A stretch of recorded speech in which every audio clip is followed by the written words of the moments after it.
The struggle was all the way real. Trying to put this eyeliner on my eyes right now, and I know y'all can't even see it because my hair is covering it. But the amount of Q-tips that I had to use to clean up all the mess that I just did, it was about seven Q-tips that I used both ends to try to clean up the mess I kept on making with this eyeliner. Hi people, it's Leona. Just wanted to come in and share some things about myself with you. I am in the sharing mood for whatever reason. And yeah, just here are some random things about me.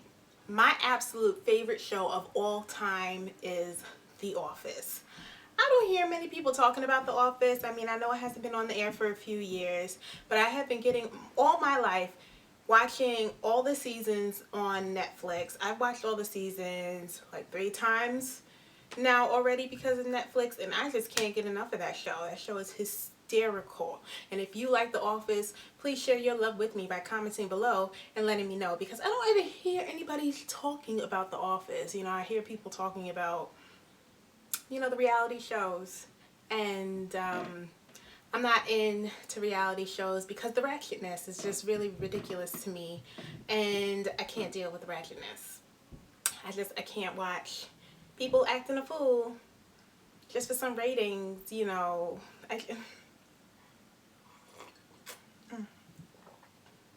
Growing up, I was raised Catholic because my father was Catholic, and so growing up, my dream job was to be a nun.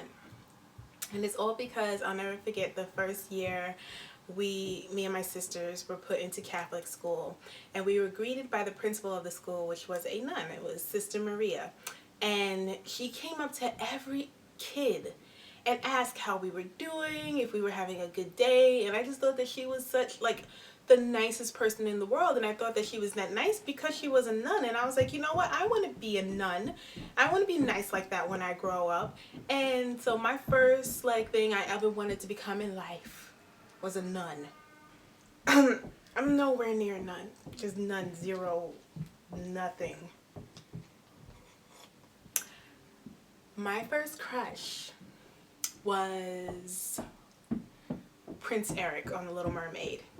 Yes, Prince Eric was the bomb.com for me, and I just remember just thinking, oh, Prince Eric is so cute.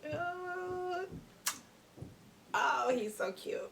And as a result of Prince Eric being like my #1 crush, to this day, I am still hella attracted to men with dark hair and light eyes. To this day, like whoever they get to play the Supermans, like on the TV show Smallville or in the movies Man of Steel, those men, woo, those men, I mean, tell me they don't look good though. You know they look good. There is something about dark hair with light eyes. Yeah, they look very good.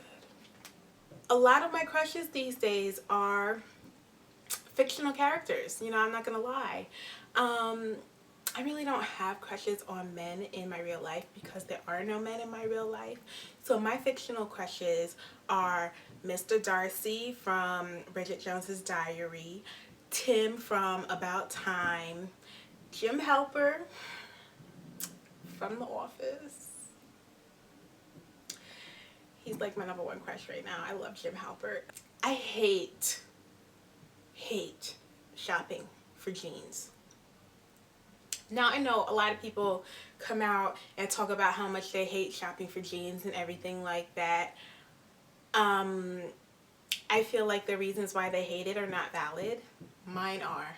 The reason why I hate shopping for jeans is because I have like no hips, and I barely have an ass, like barely.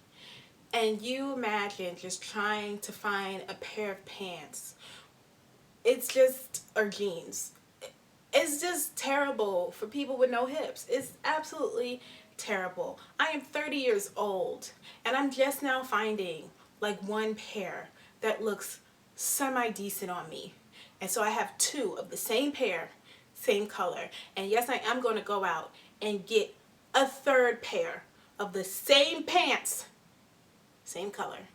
Because those are the only ones that look right on me. And I don't care if it looks like I'm wearing the same thing every single day. They actually fit. I cannot stand it when people make excuses or lie.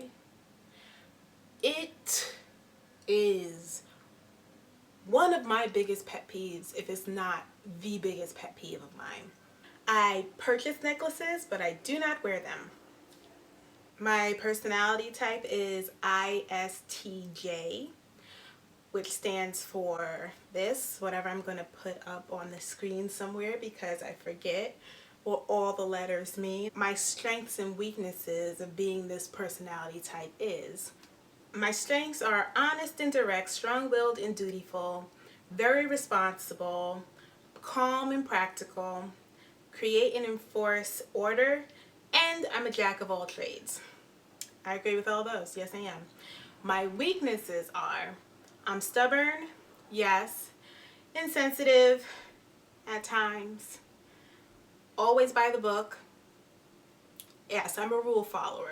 I do follow rules.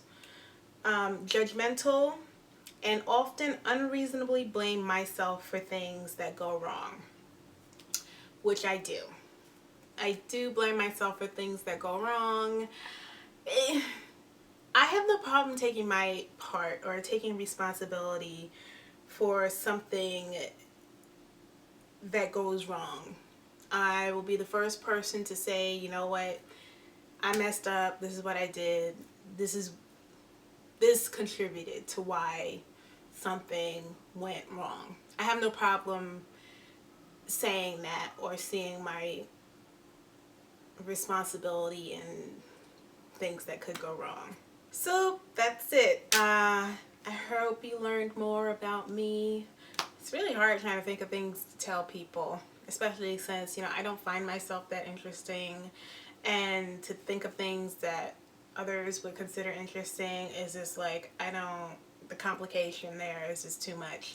But I hope whatever I shared was interesting enough for you. And I just wanted to say a couple of things. So since I started my channel like 3 years ago when I went natural in 2012. And when I first started, my goal for the number of subscribers that I wanted, it was 500.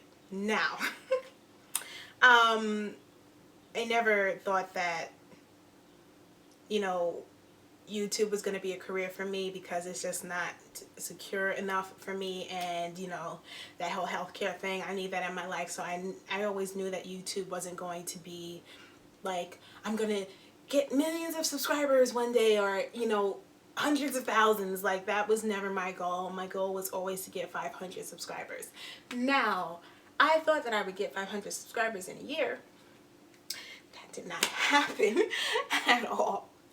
I mean, I'm not surprised. It's not like my content was like groundbreaking or really entertaining or anything like that, but throughout the years, YouTube has just become a hobby for me, and I've enjoyed interacting with, you know, people that have commented on my videos and stuff like that.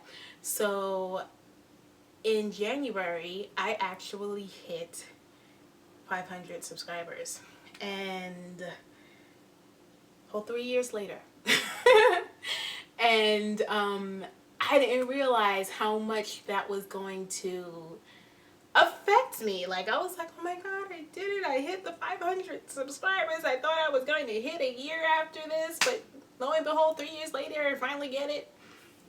And you know, some people wouldn't say that, but it meant a lot to me that I was finally able to reach 500 subscribers, and as of now I have like 660 subscribers. And I just wanted to thank all of you that have subscribed to my channel.